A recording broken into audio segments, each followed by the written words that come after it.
everyone, it's Laura, and today I'm here to talk to you about Caraval. I was very eager to give this series a shot because I know this trilogy is beloved by many people.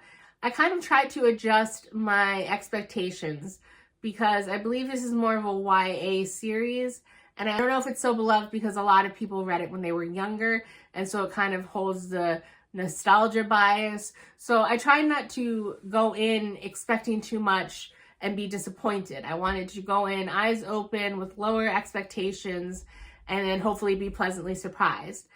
And this book was not quite what I was expecting, because a lot of the books that I've been reading recently, I picked them up at some point. I read the dust jackets, I read the summaries, and they sounded interesting. What sometimes happens is that I just basically go into a book blind, where I only know some basic facts about it.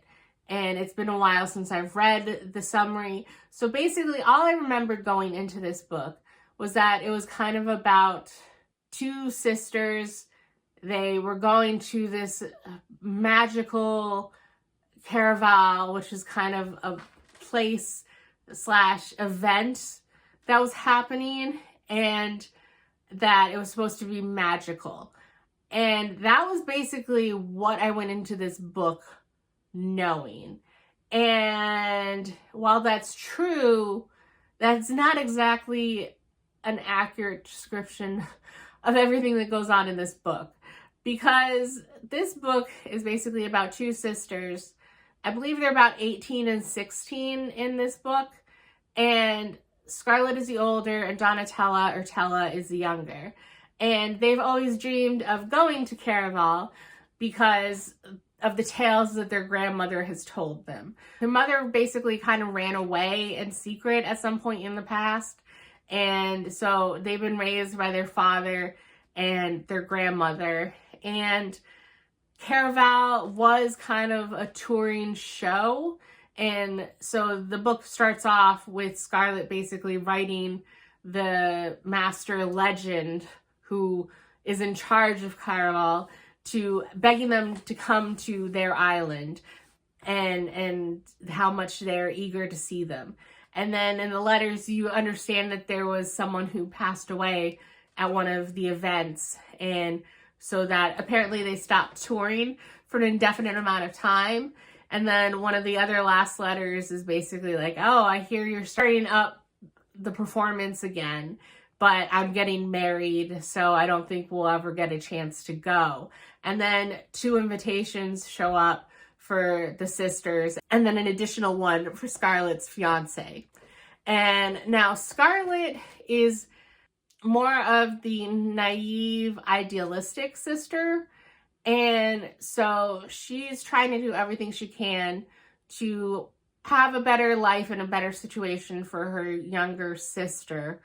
But she's also very naive in so many ways. Like, her fiance is someone set up by her cruel father, and she's never met her fiance. They communicate through letters, and she's convinced that he's going to be a good, great man because he promised to be good to her, that they had learned to love each other, and that he'll give a safe place for her sister to live with them. And so she's fully on board, saying like, yeah, it sounds like it'll be good. At least I'll be far away from my father. And then her younger sister is basically kind of the brash, headstrong girl who flouts a lot of rules, does whatever she wants, is eager to be involved with guys, and is basically sometimes the one asking the hard questions in situations. And one of my main problems with this book is that Scarlett is basically the main character that you follow.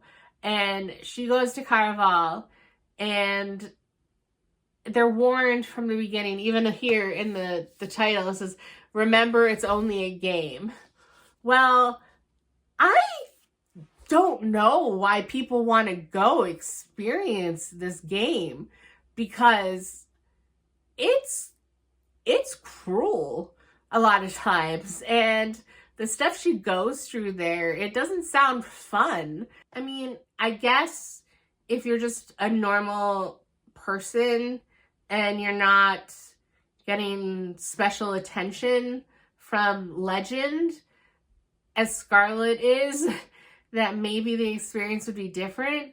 But if I was in a situation like Scarlet, I would have serious PTSD after this, because even just telling yourself that things aren't real, I mean, there's only so much of that you can take when you're interacting with a place and people and seeing things and hearing things. I mean, I would think that at a certain point, just to not mentally break, you would still have to assume that certain things are real just to get through the few days.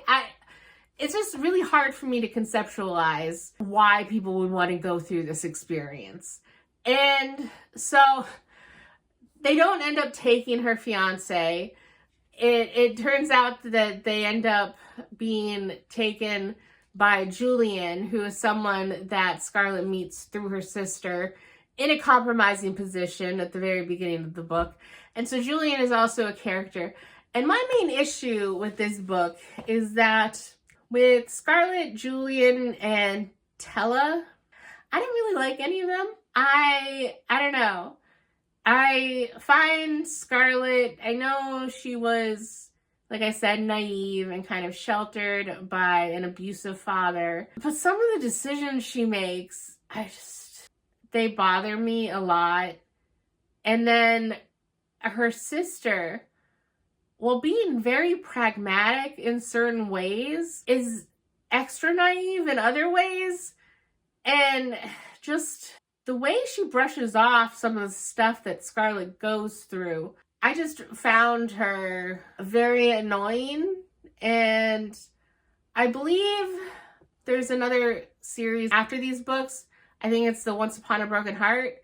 And if I recall correctly, what I've heard booktubers say is that that series kind of follows more Tella than Scarlet.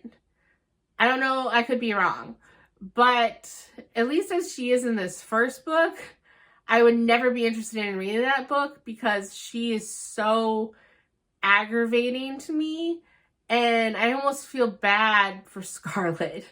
But Julian also, as kind of the love interest for Scarlet, he plays kind of that hot and cold game that I loathe in a lot of romantic interests, where they're all attentive and caring and make you think that one thing about them, and then they pull away and they're cold the next. And that's just, I don't know if there's a specific trope for that, but that annoys the crap out of me, because just make up your mind and just don't play. It feels like playing games.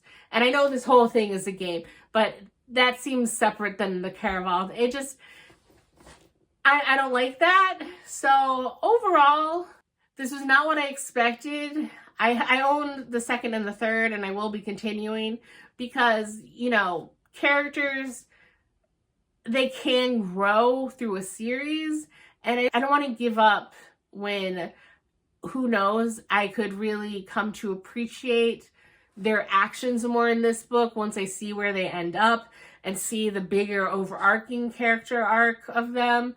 But at least for in this first book, I felt it hard to be fully engaged when I didn't like a single character. But that, I don't know. That just is me at my age, maybe, as a factor.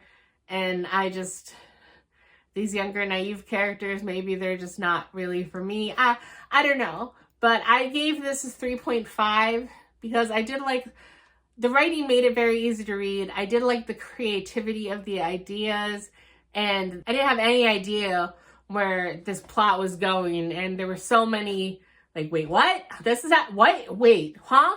And so it was engaging. It was an easy read. And I am curious to see where the next two books go. But it's not, so far, one book in, it's definitely not going to be one of my favorite series that I've read, but hopefully that will change as I get into the second and third book. But 3.5. That is all for this video, and I will see you in the next one. Bye!